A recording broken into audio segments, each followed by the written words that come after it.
रही जला छछनी के ओढ़ाना बिछवाना। ए राजा सुना ना, कैला शादी करावेला ना गवाना, रही जला छछनी के ओढ़ाना बिछवाना। कही जाई प्यार संग घरवे में, यारे घरवे में दया जाया जाए राजा जी,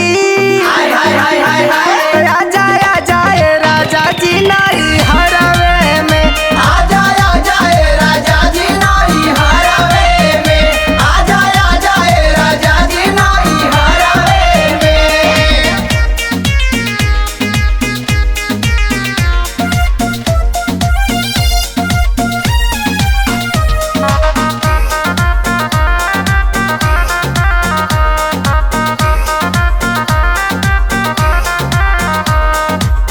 सोरहो सिंगार करके जो हिल रहिया, साचे बतावा पिया ओही बात तू कहिया। ए जी सुनी ना, ओही बात तू कहिया। सोरहो सिंगार करके जो हिल रहिया, साचे बतावा पिया ओही बात तू कहिया। तोह के सुताई हम कोरावे में, ए जी कोरावे में दया जाया जाए राजा जी,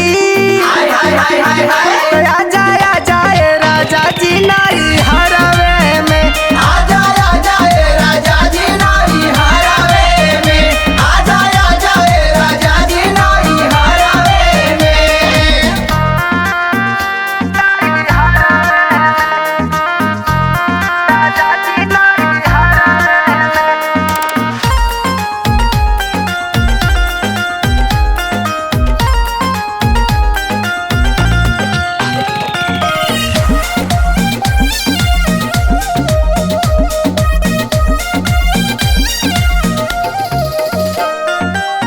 तोहरे ला रखली ई देहिया संभाल के, अब की दिनेश राजा आ जाया तवार के।